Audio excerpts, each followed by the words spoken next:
Hello every one, welcome back. ഞാൻ ഇന്ന് ഇവിടെ കാണിക്കാൻ പോകുന്നത് ഒരു ഹണിക്കോം ബണ്ണിൻ്റെ റെസിപ്പിയാണ്. നല്ല ടേസ്റ്റി ആയിട്ടുള്ള ബന്നാണിത്. ഇത് നല്ല സോഫ്റ്റ് നല്ല ഫ്ലഫി ആയിട്ടുള്ള ബന്നാണിത്.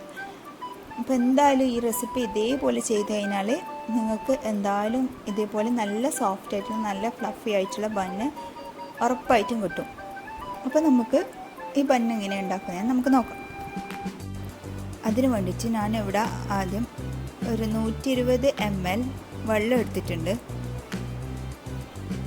അതിലോട്ടേക്ക് 1 ടീസ്പൂൺ ഈസ്റ്റ് ഇട്ട് കൊടുക്കുക.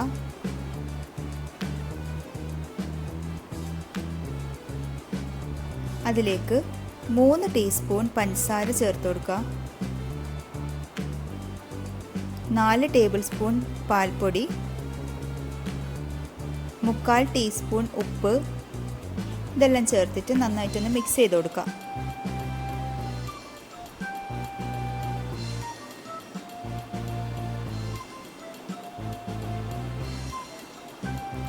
ഇനി ഇതിലേക്ക് ഒരു മുട്ട ചേർത്ത് കൊടുക്കാം. മുട്ട എല്ലാം റൂം ടെമ്പറേച്ചറിലായിരിക്കണം.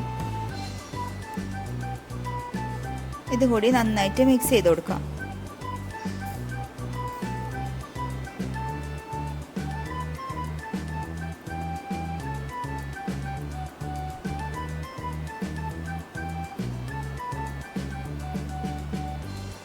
രണ്ട് കപ്പ് മൈദ ചേർത്ത് കൊടുക്കാം. മൈദ അരിച്ച് വെച്ചതാണ്. ഇത് നിർബന്ധമായിട്ടും മൈദ അരിച്ചിട്ട് തന്നെ എടുക്കണം, എന്നാലേ നല്ല പെർഫെക്റ്റ് ആയിട്ടുള്ള ബന്ന് കിട്ടുള്ളൂ. അപ്പോൾ മൈദ അരിച്ച് വെച്ച് 2 കപ്പ് മൈദ ഇതിലേക്ക് ചേർത്ത് കൊടുക്കാം.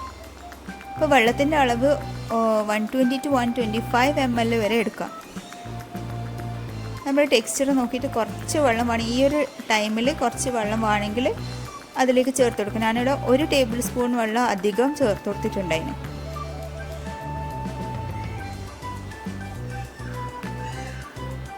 ഇതിങ്ങനെ സ്റ്റിക്കി ആയിട്ടുള്ള മാവായിരിക്കണം.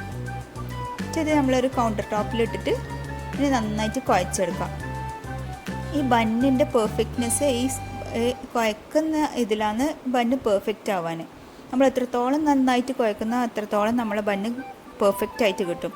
ഈ ഡോ ആണെങ്കിൽ നല്ല സ്റ്റിക്കി ആയിട്ടുള്ള ഡോ ആയിരിക്കണം, ഹാർഡായി പോകാൻ പാടില്ല. പിന്നെ ഇതിലേക്ക് നമുക്ക് ഒരു 42 grams ബട്ടർ ചേർത്ത് കൊടുക്കാം. ബട്ടർ ഇങ്ങനെ ഒന്ന് സ്പ്രെഡ് ചെയ്തിട്ട് നന്നായിട്ട് മിക്സ് ചെയ്യാം.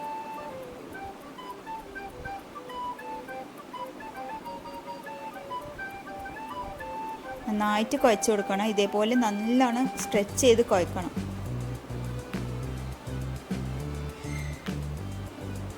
നമ്മളൊരു 15 മിനിറ്റോളം ഇതേപോലെ ചെയ്യണം. എന്നാൽ മാത്രമേ നമ്മളെ മാവ് നന്നായിട്ട് വരുള്ളൂ. ഒരിക്കലും മാവ് ഹാർഡായി പോകാൻ പാടില്ല. നല്ല സോഫ്റ്റായിട്ട് തന്നെ ഉണ്ടാവണം, നല്ല സ്റ്റിക്കി ആയിട്ട് തന്നെ ഉണ്ടാവണം. കയ്യിലെല്ലാം ഇങ്ങനെ ഒട്ടി പിടിക്കും, എന്നാലും അതേപോലെ തന്നെ ഉണ്ടാവണം, അല്ലെങ്കിൽ ബന്ന് ഒരിക്കലും ശരിയാവില്ല. ഞാനിത് ഒരുപാട് തവണ ട്രൈ ചെയ്തിട്ട് ഫെയിലായതാണ്. ഈ ഒരു പ്രാവശ്യം നന്നായിട്ട് വന്നിട്ടുണ്ടായിരുന്നു. ഇതുപോലെ ചെയ്ത് കഴിഞ്ഞാൽ നന്നായിട്ട് ബന്ന് നമുക്ക് കിട്ടും.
അപ്പം നമ്മളെ മാവ് ഞാനൊരു 15 മിനിറ്റ് കുഴച്ചതിന് ശേഷം ഇങ്ങനെയാണുള്ളത്. അപ്പോൾ ഈ ഒരു പരുവത്തിലാവണം.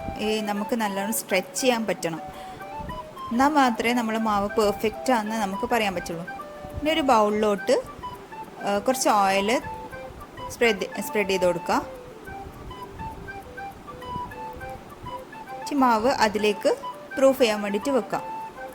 ഒരു 2 മണിക്കൂറോളം ഇത് കവർ ചെയ്തിട്ട് വെക്കാം. പൊങ്ങാൻ വേണ്ടിയിട്ട് 2 മണിക്കൂറോളം വെക്കാം.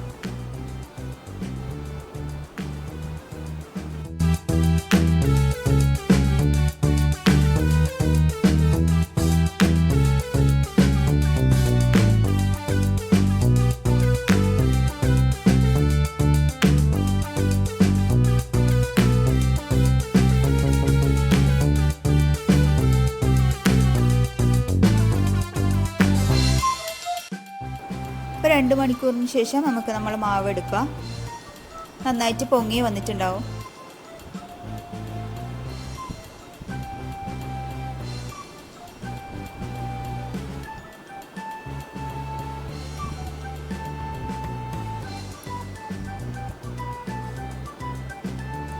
ഇനി കൗണ്ടർ ടോപ്പിലോട്ട് നമുക്ക് നന്നായിട്ടൊന്ന് ഡസ്റ്റ് ചെയ്ത് കൊടുക്കാം. മൈദ ഇട്ടിട്ട് ഡസ്റ്റ് ചെയ്ത് കൊടുക്കാം. എന്നിട്ട് ഈ മാവ് ഇതേപോലെ ചെയ്ത് കൊടുക്കാം. ഇനി ഈ മാവ് നമുക്ക് പോർഷൻസ് ആക്കിയിട്ട് എടുക്കാം, കട്ട് ചെയ്തെടുക്കാം.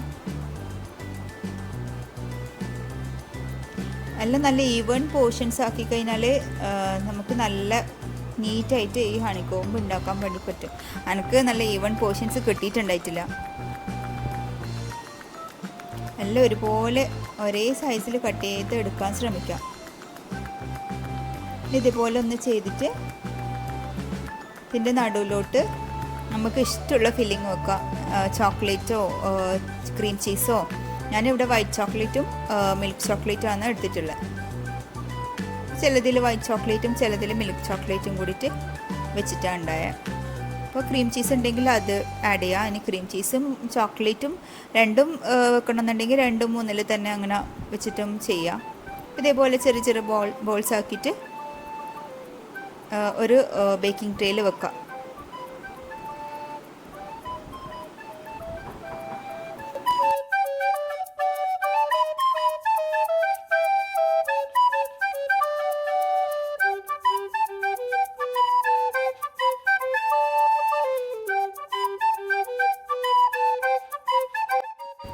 അപ്പോൾ എൻ്റെ ബോൾസ് കണ്ടോ, അൺഈവൺ ആയിട്ടാണ് ഉള്ളത്. എനിക്ക് ശരിക്കും കറക്റ്റായിട്ട് എല്ലാം ഒരേ സൈസിൽ കിട്ടിയിട്ടുണ്ടായിട്ടില്ല. അപ്പോൾ ഞാൻ ചെയ്യുമ്പോൾ ഞാൻ കറക്റ്റാണെന്നാണ് വിചാരിച്ചത്, പക്ഷേ അൺഈവൺ ആയിട്ടാണ് ഉള്ളത്. അപ്പോൾ നിങ്ങളെല്ലാവരും ചെയ്യുമ്പോൾ ഒരേപോലെ ഒരേ സൈസിൽ കിട്ടാൻ വേണ്ടിയിട്ട് ശ്രമിക്കുക. എന്നാൽ നല്ല നീറ്റിൽ നമുക്ക് ഹണിക്കോമ്പ് കിട്ടും. അപ്പോൾ ഇത് തന്നെ ഒരു 20 മിനിറ്റ് ഇങ്ങനെ വെക്കാം. 20 മിനിറ്റിന് ശേഷം നന്നായിട്ട് പൊങ്ങി വന്നതിന് ശേഷം അതിൻ്റെ മേലിൽ എഗ് വാഷ് ചെയ്ത് കൊടുക്കാം. ഞാനൊരു മുട്ട എടുത്തിട്ടുണ്ട്. അപ്പോൾ എഗ് വൈറ്റിനോട് ചെയ്യാം. എഗ് വൈറ്റ് മാത്രമാണെങ്കിൽ എഗ് വൈറ്റ് മാത്രം ആക്കാം, എഗ് യോക്ക് മാത്രം ആക്കാം. പാലുകൊണ്ടും മേലെ ഒന്ന് ബ്രഷ് ചെയ്ത് കൊടുക്കാം. ഇപ്പം ഞാൻ പ്രത്യേകിച്ച് എഗ് വൈറ്റ് യോക്ക് എന്ന് പറഞ്ഞിട്ട് എടുത്തിട്ടില്ല, ഒരു മുട്ട തന്നെ എടുത്തത്. ഇനി ഇത് നമുക്ക് ഓവനിലോട്ട് വെക്കാം. പ്രീഹീറ്റ് ചെയ്ത ഒരു 10 മിനിറ്റ് പ്രീഹീറ്റ് ചെയ്ത ഓവനിൽ 200 ഡിഗ്രി സെൽഷ്യസിൽ 20 മിനിറ്റ് സെറ്റ് ചെയ്തിട്ട് വെക്കാം. ഇപ്പോൾ 20 മിനിറ്റിന് ശേഷം നമ്മൾ ബണ്ണെല്ലാം നന്നായിട്ട് പൊങ്ങി വന്നിട്ട് മേലെ നല്ല ബ്രൗൺ കളറായിട്ട് വന്നിട്ടുണ്ട്. അപ്പോൾ ഇനി ഇതിൻ്റെ മേലിലേക്ക് നമുക്ക് ഷുഗർ സിറപ്പ് സ്പ്രെഡ് ചെയ്ത് കൊടുക്കാം. നമുക്ക് ഒന്ന് ചെറിയ മധുരം വേണമെങ്കിൽ ബ്രഷ് ചെയ്ത് കൊടുത്താലും മതി, അല്ലെങ്കിൽ നമുക്ക് ഇതേപോലെ ഒന്ന് ഒഴിച്ചു കൊടുക്കാം. ഷുഗർ സിറപ്പ് ഓപ്ഷണലാണ്. നമ്മൾ ഉള്ളിൽ ചോക്ലേറ്റ് വെച്ചുകൊണ്ട് മധുരം വലിയ ഇഷ്ടമില്ലാത്ത ആൾക്ക് ഷുഗർ സിറപ്പ് ഒഴിക്കണമെന്നില്ല. ഞാനിവിടെ ഷുഗർ സിറപ്പ് ഒഴിച്ചു കൊടുക്കുന്നുണ്ട്.